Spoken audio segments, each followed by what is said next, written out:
Hello children, and welcome back to the concept of power. In the previous video we discussed about power, and in this video we are going to apply it. So the application is in the form of numericals, and we are going to work on few numericals based on the concept of power. The very first numerical given in your book, page number 22, first question. A body when acted upon by a force of 10 kgf gets displaced by 0.5 meter. Calculate the work done, and they have given you three parts. When the displacement is in the direction of force. So when it is in the direction, I hope you understand that theta is 0 degree. At an angle of 60 degree with the force and normal to the force, right? And they have given that G is 10 Newton per kg. Fine. So the very first step that we need to understand here is that you have to convert kgf into Newton. And how we are going to convert it? They have already given you the value of G. So F will become 10 into 10, that is 100 Newton. So in the first, we are going to find out work done. Work done is Fs cos theta, and cos theta here is 0, right?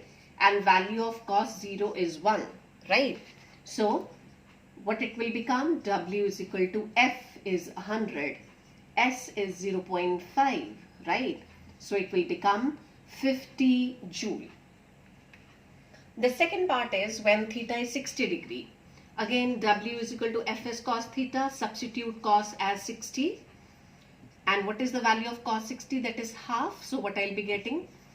100 into 0.5 into half.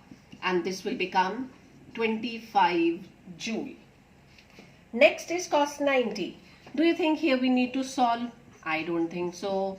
Because cos 90 is 0. This is 0. Right? So the whole quantity will become 0.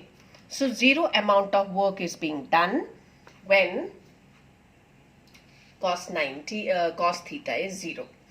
Now let's work on another numerical, that is question number 7th of your book, right? So according to this, a water pump raises 50 liter of water. Now liter is a unit of volume. So what they have given? Volume. This is question number 7 of your book. Volume is given to be 50 liter. And what, okay, first of all, let's write down whatever is given. This is volume. Height is given to be 25 meter. In 5 seconds, time is given to be 5 seconds. Calculate the power. Calculate the power. And what else they have given? They have given gravity to be 10 Newton per kg. And also density of water given to be 1000 kilogram per cubic meter. Now everything they have given in cubic meter, right? It means first of all we need to convert this volume into cubic meter. And what is the relationship between liter and cubic meter? We have 1 liter is equal to 10 raised to power minus 3 cubic meter, right?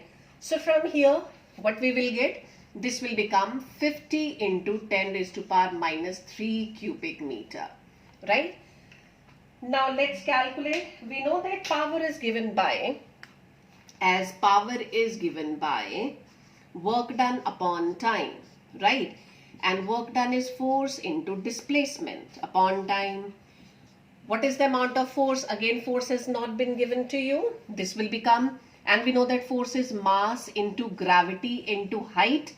Distance is here in the form of height, right? Now mass is not given, but volume and density has been given to you. So can we find out relationship between density and volume? And what is that? It is volume into density into gravity into height upon time. Just substitute the values. What we will be getting? 50 into 10 raised to power minus 3 into 10 raised to power 3 into 10 into height is given to be 25, right? And what is time here? Time is given to be 5. So this and this will cancel out. What I'll be getting? and this will cancel out. So what I'll be getting? I'll be getting 2500 watt. I hope so you have understood. You have to simply convert mass in terms of volume and density, right? So you might ask a question, how come we will come to know? But this is all by practice.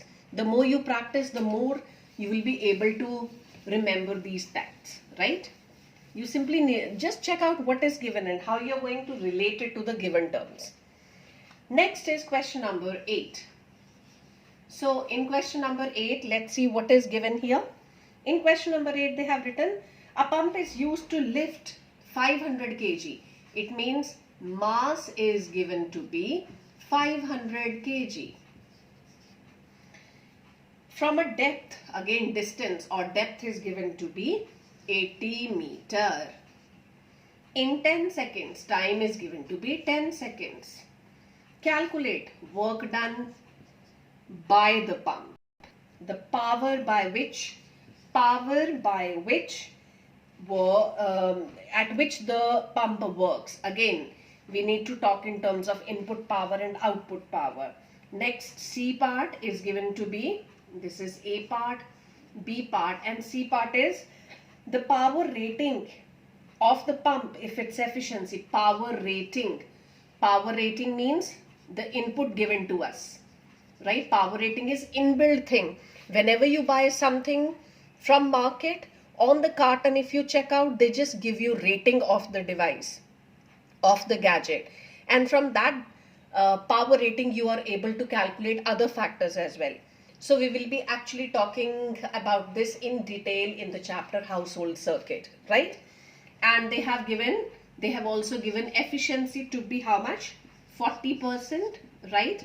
And they have also given G to be how much? 10 meter per second square, right? So let's find out. First part, how much is work done? Work done is in the form of force into displacement, which is mgh. So if I substitute the value, I'll be getting 500 into 10 into h is given to be 80, right? So what I'll be getting? I'll be getting 8540, 40 into 10 raised to power 234, or I can write 4.0 into 10 raised to power 5 joule, right? Next is at the power at which pump works. It means second part, at which it is working, how much output is being provided by the pump, right? At which it is working means the output that you are able to get from that particular gadget. So power output, whether input or output, the formula for power is going to remain same, isn't it? But only the way to calculate the things may differ, right? It all depends whether load is being given to you or effort is being given to you, depending upon power input and power output.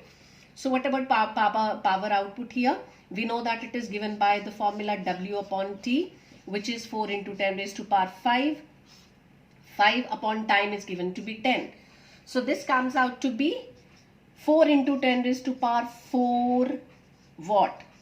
Or I can write it as 40 kilowatt. I hope so you have understood here the step.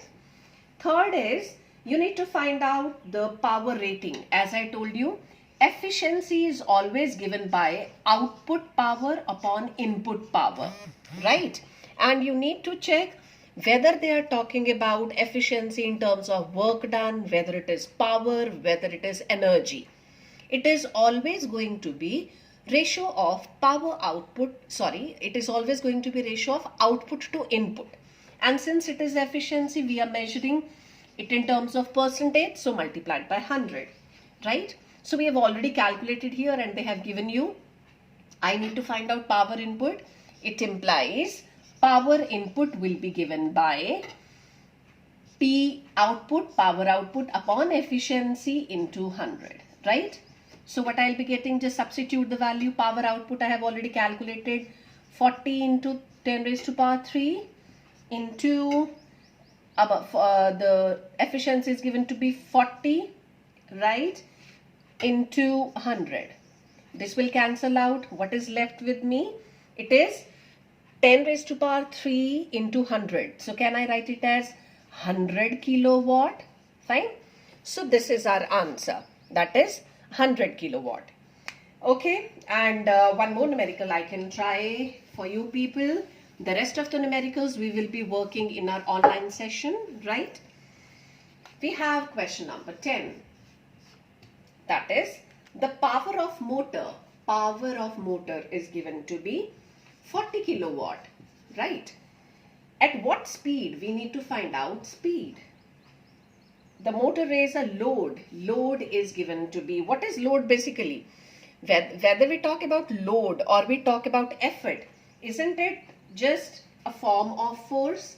So it comes out to be 20,000 Newton, right? 20,000 Newton. So we have power is work done upon time, right? Otherwise we have a direct formula, P is equal to FV. But how we got it? See here, W upon T. W it is F into S upon T, right?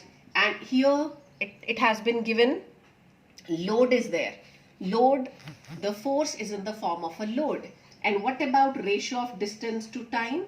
It comes out to be velocity. So it is F into V. Just substitute the value. I'll be getting 20. And we need to find out velocity, right? So it implies velocity will come out to be power upon force, and power is given to be 40,000. Whenever it is given in terms of kilo, just remember to convert it. Otherwise your answer will be wrong, right? You have to first of all convert everything in SI units.